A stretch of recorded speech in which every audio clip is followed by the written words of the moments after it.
আসসালামু আলাইকুম বন্ধুরা, আশা করি সবাই ভালো আছেন। আলহামদুলিল্লাহ, আমিও ভালো আছি। আজকে উপস্থিত হয়েছি একটি কবিতা আবৃত্তি নিয়ে। আজকে আমি আবৃত্তি করব হুসনে আরা রচিত সফদার ডাক্তার কবিতাটি। তাহলে শুরু করা যাক বন্ধুরা। সফদার ডাক্তার, মাথা বড়া ডাক্তার, খিদে পেলে পানি খাই চিবিয়ে, চেয়ারেতে রাত দিন বসে গুনে 2-3, পরে বই আলোটারে নিবিয়ে, ইয়া বড় গোপ্তার, নাই তার জড়িদার, শোলে তার বড়ি ডেকে আকাশে, নুন দিয়ে কাই পান সারাক্ষণ গায়ে গান, বুদ্ধিতে অতি বড় পাকাশে। রোগী এলে গড়ে তার খুশিতে সে 4বার, কষে দেই ডন আর কুস্তি। তারপর রোগীটারে গোটা 2 ছাটি মারে, যেন তার সাথে কত দুস্তি।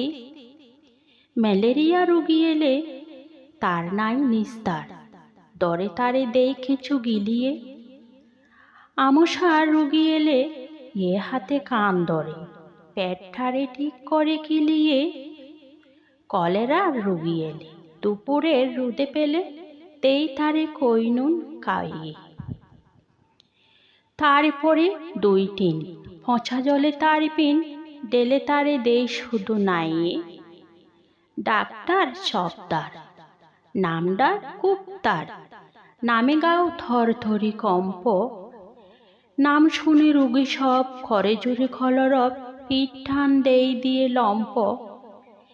একদিন সকাল ঘটল কি জঞ্জাল, ডাক্তারে দরে এসে পুলিশে হাত খড়া দিয়ে হাতে নিয়ে গেল থানাতে, তারিখটা আষাঢ়ের 19। অসংখ্য ধন্যবাদ বন্ধুরা সবাইকে সময় দিয়ে আমার কবিতা আবৃত্তি শোনার জন্য।